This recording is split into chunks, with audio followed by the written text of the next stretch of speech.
함께 말씀 보도록 하겠습니다. 오늘 저희들에게 허락하여 주시는 살아계신 하나님의 말씀은 고린도전서 말씀입니다.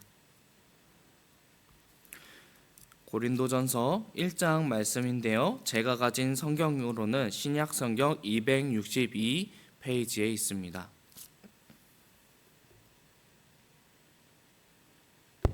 신약성경 고린도전서 1장 10절부터 17절까지 말씀을 허락해 주셨는데요. 제가 가진 성경으로는 신약성경 262페이지 정도에 있습니다.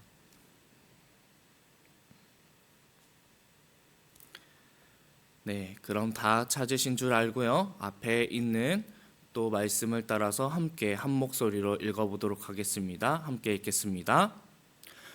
형제들아, 내가 우리 주 예수 그리스도의 이름으로 너희를 권하노니 모두가 같은 말을 하고 너희 가운데 분쟁이 없이 같은 마음과 같은 뜻으로 온전히 합하라. 아멘.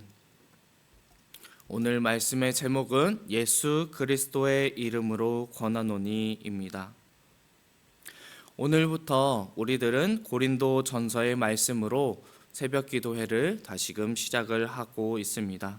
새롭게 말씀을 시작하는 것을 가만히 생각을 해보면서 우리들에게 허락하여 주신 2026년 새벽 기도회 말씀 본문 순서를 혼자서 생각을 해보게 되었습니다.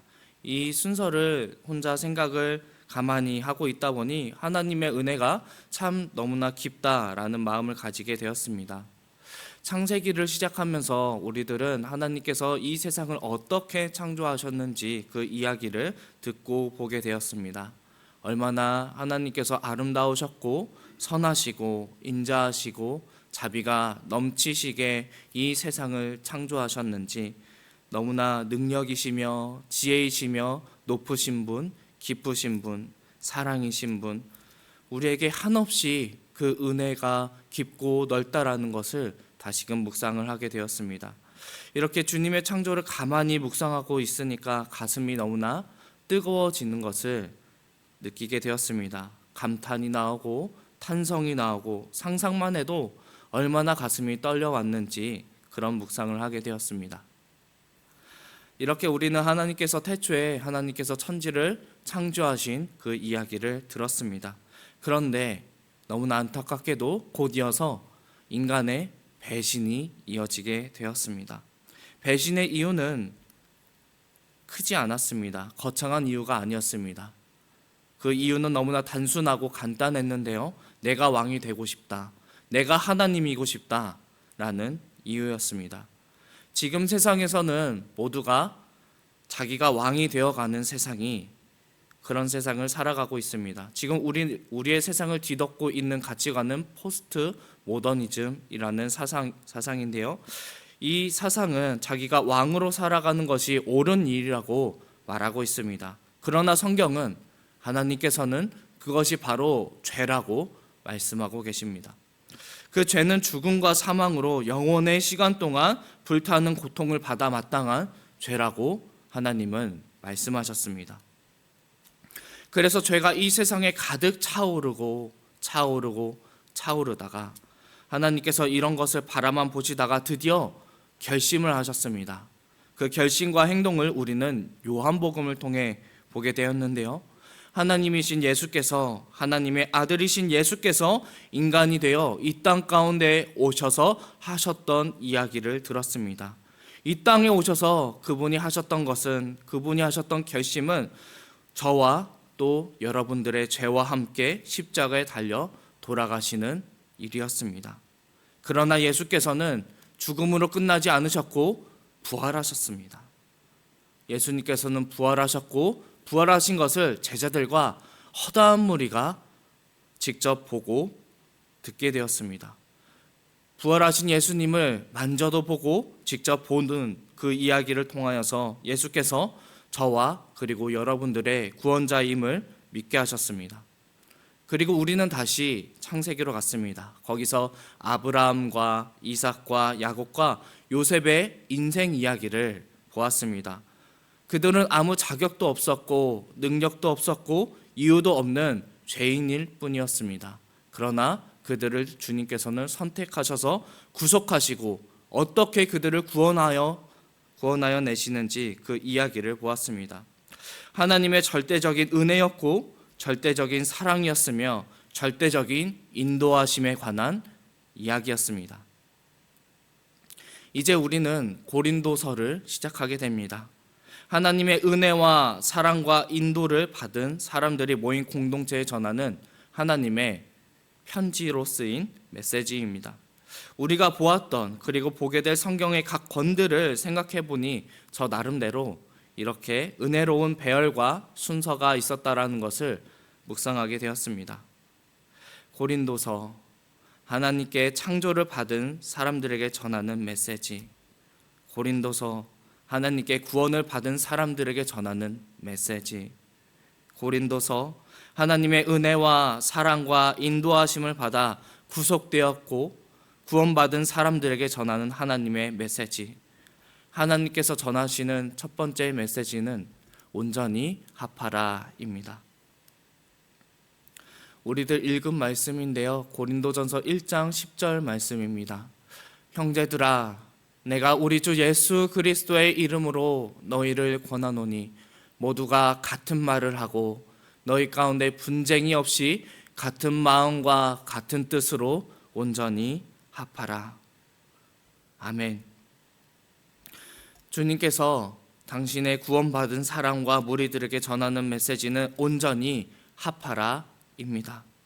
주님께서 당신이 구속하신 공동체에 전하시는 메시지는 온전히 합하라입니다. 바울은 지금 고린도 교회에 온전히 합하라라는 주님의 메시지를 편지로 전하고 있습니다. 주님께서 이 메시지를 전하신 이유는 고린도 교회가 온전히 합한 상태가 아니었기 때문입니다. 온전히 합하다라는 말을 성경의 언어로 보면 준비되어 있다라는 의미를 가지고 있습니다. 좀 더 자세히 보자면 특성적으로 준비가 되어 있는 상태를 가지고 있으라라는 의미입니다.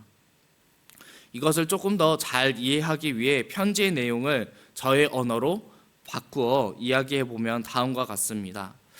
간곡히 부탁을 한다. 나의 형제들아, 예수 그리스도의 이름으로, 우리 주인이신 예수 그리스도 주인님의 이름으로 간곡히 부탁을 한다. 고린도 교회 너희 모두는 말할 때 이렇게는 말하지 말아라. 분쟁하는 말, 분열하는 말, 찢어지는 말은 하지 말아라. 너희의 마음과 의견은 준비가 되어 있어야 한다. 이것을 다시금 모아서 정리해서 말하자면 간곡히 부탁한다. 나의 형제들아, 우리 예수 그리스도의 주인님의 이름으로 간곡하게 부탁을 한다. 너희 고린도 교회는 모두가 말할 때 이렇게는 말하지 않았으면 좋겠다. 분쟁하고 분열되고 찢어지고 나뉘어지는 말은 하지 않았으면 좋겠다. 분쟁하고 분열되고 찢어지고 나뉘어지지 않도록 마음과 의견이 이미 준비된 상태로 너희들은 말해야 한다. 바울은 간곡하게 고린도 교회에 부탁하는 편지를 적고 있습니다. 하나님께 구속되었고 구원받은 교회, 성도들은 온전히 합한 상태여야 하는데 분쟁이 없어야 온전히 하나가 될 수 있다는 말을 하고 있습니다.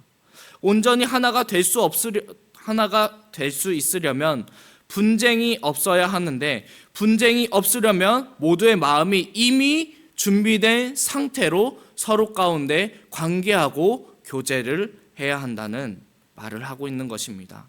그러니까 우리들 마음 가운데 이미 마음에 준비가 되어 있어야 한다라는 것입니다.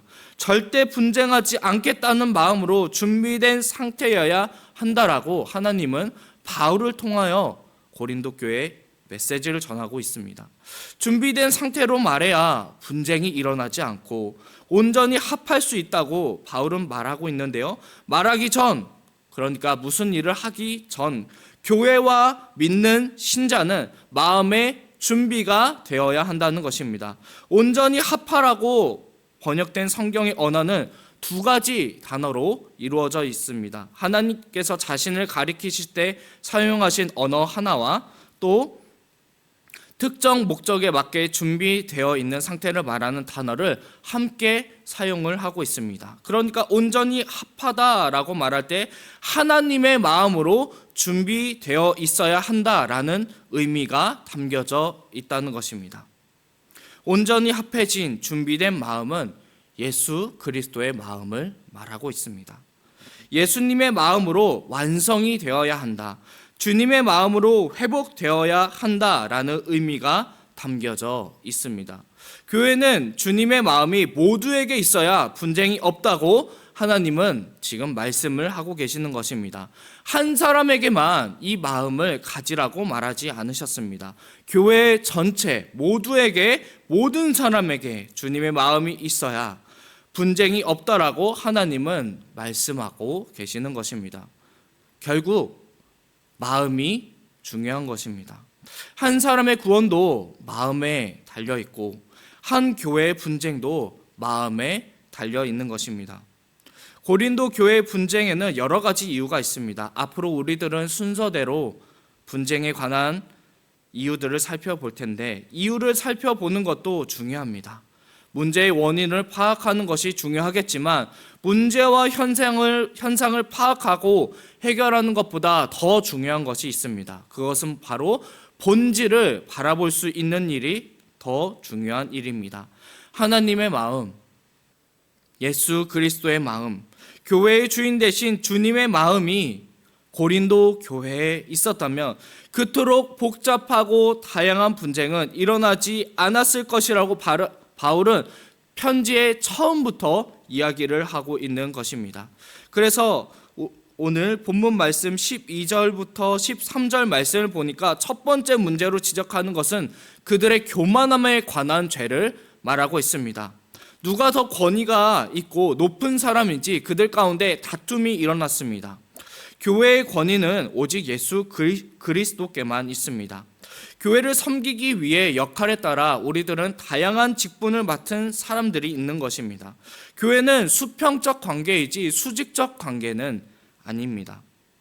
그런데 고린도 교회는 서로를 지금 수직적으로 기준을 세워서 평가를 하고 있었습니다.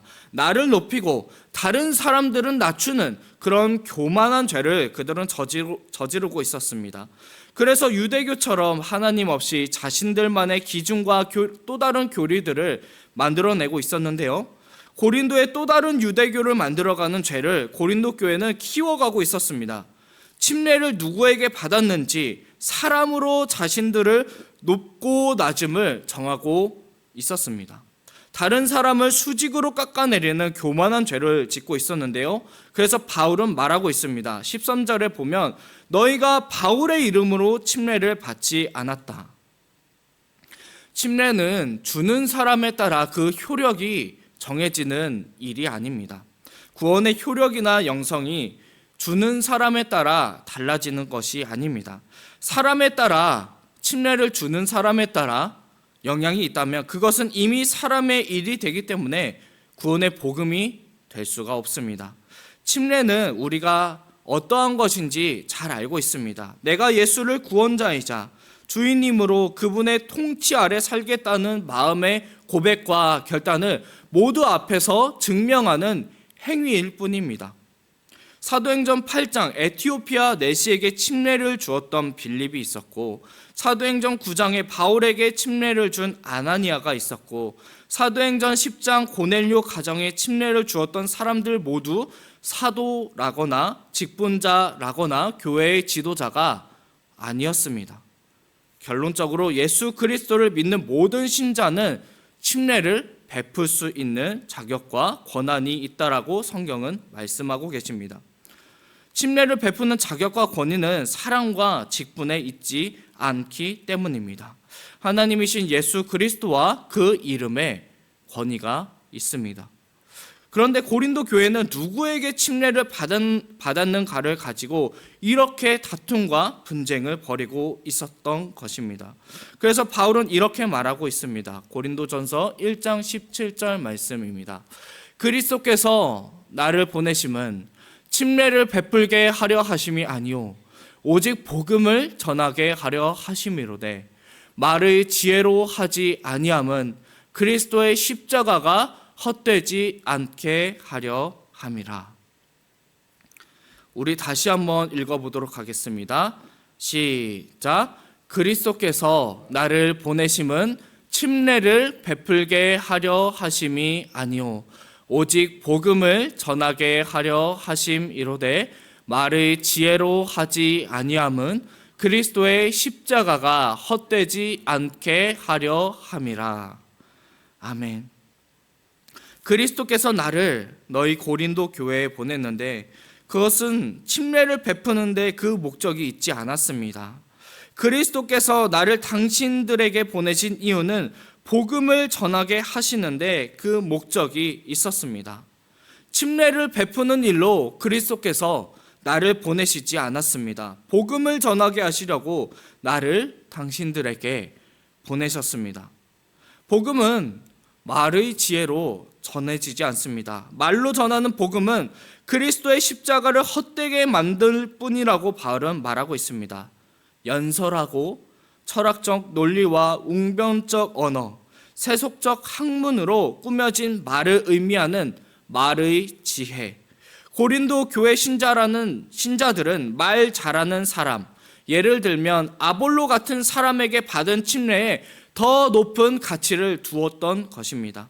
이렇게 저마다 기준과 가치로 침례의 높고 낮음을 평가하는 죄를 저질렀습니다. 서로를 수직적으로 대하는 교만의 죄가 그들 가운데 퍼져 있었던 것입니다. 그래서 바울은 말하고 있습니다. 화려한 웅변과 수서적 논리와 학문과 출신으로 침례와 사람들을 수직적으로 계급화하는 일은 무효하게 만드는 일이라고 말하고 있는데요. 그 무효하게 만드는 일은 다른 것도 아닌 그리스도의 십자가가 구원의 복음을 무효화하는 일밖에 되지 않는다라고 지금 간곡하게 고린도 교회에 말하고 있습니다. 하나님께서 구속하시고 구원하신 교회, 다른 사람도 아닌 바울이 목회하였고 목양했던 고린도 교회에 분쟁이 있었습니다. 누구에게 침례를 받았는지 따져 수직적으로 영적 계급을 나누는 그런 죄를 저질렀습니다. 이 교만의 죄가 그들 가운데 점점 커져만 가고 있었습니다. 분쟁이 있다는 것은 복음의 능력으로 사는 것이 아닙니다. 예수를 믿는다는 것이 무엇인가? 우리의 마음이 주인 되신 구원자 예수 그리스도의 마음으로 준비된 상태라는 것입니다. 우리의 마음이 주인님 되신 구세주 예수 그리스도의 마음으로 완성된 상태여야 한다는 것입니다. 우리의 마음이 예수 그리스도의 마음으로 회복된 상태라는 것입니다. 이렇게 말씀을 보면서 묵상을 하는데 제 마음이 참 불편해졌습니다. 왜냐하면 저에게도 분쟁이 있기 때문입니다. 저에게 분쟁이 없었던 적이 있는지 가만히 생각을 해보았습니다. 저에게 분쟁이 없었던 적이 언제 있었는가 기억이 나지가 않았습니다. 기억이 나지가 않는다는 말은 저에게 분쟁이 없었던 적이 한 번도 없었다라는 말과 같아서 제 마음이 참 좋지 않았습니다. 그러면 저 같은 사람은 어떻게 하면 좋을지 참 마음이 좋지 않았습니다. 그래서 저 같은 사람은 어떻게 하면 좋을지 다시 한번 주님께 묻기 시작했습니다. 저와 같은 사람은 어떻게 해야 하는지 주님께 기도하기 시작했습니다. 기도하는 가운데 제 마음 가운데 들었던 생각은 다시 예수님 앞으로, 다시 십자가 앞으로. 제가 분쟁을 만들면 저는 그리스도의 십자가를 헛되게 만드는 사람이 됩니다. 반대로 분쟁이 없도록 하는 사람은 그리스도의 십자가를 짊어지고 가는 사람으로 사는 것입니다. 나는 죽고 예수로 사는 사람. 그리스도 예수의 마음으로 준비된 사람으로 살아야 한다라고 말씀하시는 것입니다. 그리스도 예수의 마음을 품어야 같은 마음, 같은 뜻을 가지며 나와 우리 가운데 분쟁이 없을 수 있다라고 주님은 말씀하여 주셨습니다.